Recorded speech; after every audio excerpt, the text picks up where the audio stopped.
It was a Roland Garros final filled with fire, frustration, and a touch of controversy, just the way Aryna Sabalenka seems to like it. After being outclassed by Coco Gauff in the final, Sabalenka stood tall at the microphone, but instead of the usual grace and humility expected of a runner-up, she took a different path, one paved with defiance and raw honesty. "I respect Coco, but let's be real," she began, pausing dramatically. "That wasn't a match I lost. It was one I gave away." Gasps echoed across the Philippe Chatrier crowd.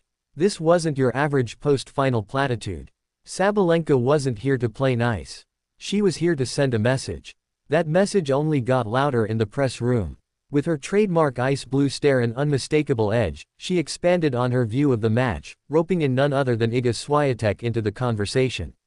"Everyone keeps talking about Coco and Iga as the next big rivalry. But let's not pretend the rest of us aren't right there.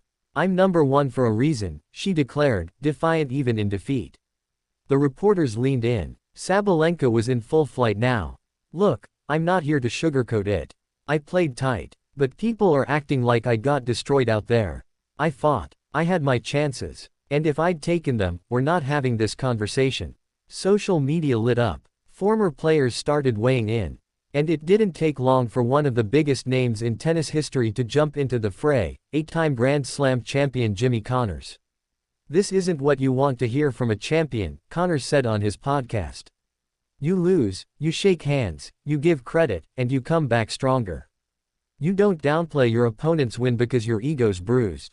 Others echoed that sentiment. Martina Navratilova called the comments disappointing.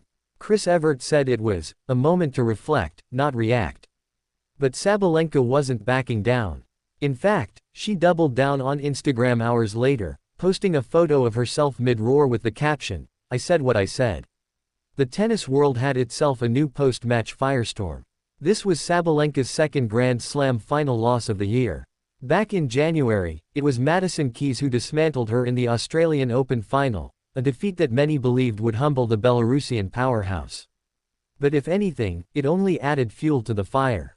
"I'm sick of being painted as the one who chokes," Sabalenka said. "People forget I'm out here week after week putting my body through hell.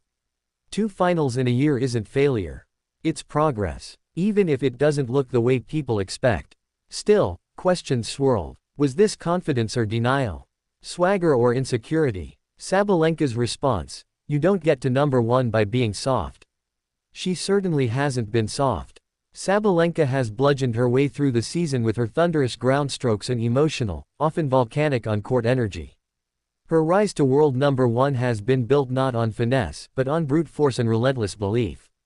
That belief, however, now stands tested. Gauff, just 20 years old, handled the moment with poise.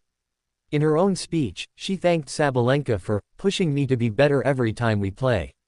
No shade, no shots, just class. When asked about Sabalenka's comments, Gauff simply smiled. "We all handle wins and losses differently. I've got a lot of respect for Aryna.